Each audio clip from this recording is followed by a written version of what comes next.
क्या सीमा हैदर का खेल हुआ खत्म? क्या एटीएस के शिकंजे में फंस गई सीमा? बयानों, सबूतों और दस्तावेजों में मेल नहीं। पाकिस्तान से इंडियाई सीमा हैदर का सच क्या है? यूपी एटीएस समेत देश की तमाम एजेंसियां इसकी जांच में जुटी हैं। जैसे जैसे इस मामले में नई जानकारियां सामने आती जा रही हैं, सीमा पर संदेह का घेरा बढ़ता ही जा रहा है। यूपी एटीएस 2 दिनों तक सीमा सचिन और सचिन के पिता से पूछताछ करती रही।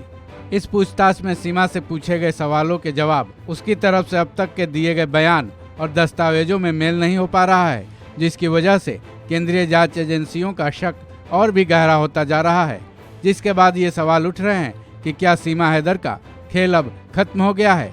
सीमा हैदर का अतीत उसके गहरे शक में लाता है। इस अतीत में 4 बच्चे नजर आते हैं। शौहर गुलाम हैदर है, उसका एक ससुराल है जो कि भरा पूरा परिवार वाला है। ऐसे में शक ये है कि सीमा हैदर सब कुछ छोड़कर क्या केवल सचिन के लिए भारत आ गई है? वहीं सीमा हैदर के भाई और चाचा भी उस पर शक करने की वजह है, क्योंकि मीडिया रिपोर्ट्स में अभी तक की मिली जानकारी के मुताबिक सीमा हैदर का भाई आसिफ को पाकिस्तानी फौज का सिपाही बताया गया है। वहीं उसके चाचा पाकिस्तानी फौज के अधिकारी हैं। सीमा के चाचा और भाई के पाकिस्तानी फौज में होने की बात को नज़रअंदाज नहीं किया जा सकता है। वहीं एक और बात जो सही नहीं लगती है, एक पढ़े लिखे परिवार की बेटी होने के बाद भी सीमा महज 5वीं तक ही क्यों पढ़ पाई? अब आते हैं सीमा के नाम पर। भारत में उसने खुद को सीमा हैदर बताया। उससे पहले सीमा का नाम सीमा रजा था। दस्तावेजों के हिसाब से भी सीमा हैदर पर शक गहराता है, क्योंकि इसके 2 दस्तावेज हैं, जिसमें एक में उसकी उम्र 27 साल और दूसरे में 21 साल दर्ज है।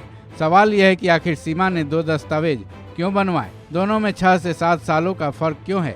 इसका जवाब वो एटीएस को दे नहीं पाई। तो क्या सीमा के ये दस्तावेज फर्जी हैं? हालांकि मीडिया रिपोर्ट्स के मुताबिक उसके पास भारत में कई फर्जी दस्तावेज भी पाए गए हैं।